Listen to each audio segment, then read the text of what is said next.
Ambulance ಸಂಚಾರಕ್ಕೆ ಅಡ್ಡಿ, ರೋಗಿಗಳ ಪರದಾಟ.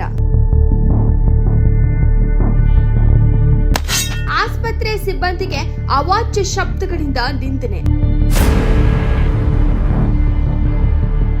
ಕೊರಟಗೆರೆ ಪಟ್ಟಣದ ಸರ್ಕಾರಿ ಆಸ್ಪತ್ರೆಯ ಆವರಣದಲ್ಲಿ ಪ್ರತಿದಿನ ನೂರಾರು ದ್ವಿಚಕ್ರ ವಾಹನಗಳು ನಿಲುಗಡೆಯಾಗುತ್ತಿದ್ದು, ತುರ್ತು ಸೇವೆಗೆ ಆಗಮಿಸುವ ಆಂಬ್ಯುಲೆನ್ಸ್ಗಳಿಗೆ ಹಾಗೂ ರೋಗಿಗಳಿಗೆ ಆಸ್ಪತ್ರೆಯೊಳಗೆ ಸಂಚರಿಸಲು ತೊಂದರೆ ಉಂಟಾಗುತ್ತಿದೆ. ಸಮೀಪದ ಖಾಸಗಿ ಪಾರ್ಕಿಂಗ್ ಸ್ಥಳದಲ್ಲಿ ಶುಲ್ಕ ಪಾವತಿಸುವುದನ್ನು ತಪ್ಪಿಸಲು ಕೆಲವರು ತಮ್ಮ ವಾಹನಗಳನ್ನು ಸರ್ಕಾರಿ ಆಸ್ಪತ್ರೆಯ ಆವರಣದಲ್ಲೇ ದಿನಪೂರ್ತಿ ನಿಲ್ಲಿಸುತ್ತಿದ್ದಾರೆ ಎನ್ನುವ ಆರೋಪ ಕೇಳಿಬಂದಿದೆ.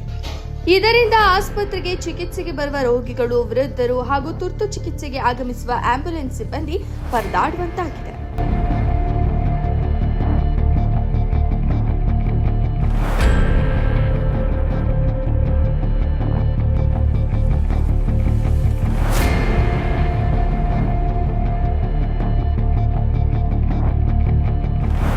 ವಾಹನಗಳನ್ನು ತೆರವುಗೊಳಿಸುವಂತೆ ಆಸ್ಪತ್ರೆ ಸಿಬ್ಬಂದಿ ಮನವಿ ಮಾಡಿದಾಗ ಕೆಲ ಸಾರ್ವಜನಿಕರು ಸಿಬ್ಬಂದಿಯ ಮೇಲೆಯೇ ಅವಾಚ್ಯ ಶಬ್ದಗಳಿಂದ ನಿಂದಿಸಿರುವ ಘಟನೆಯು ವರದಿಯಾಗಿದೆ. ಈ ಪರಿಸ್ಥಿತಿಗೆ ಕಡಿವಾಣ ಹಾಕುವುದು ಯಾರು?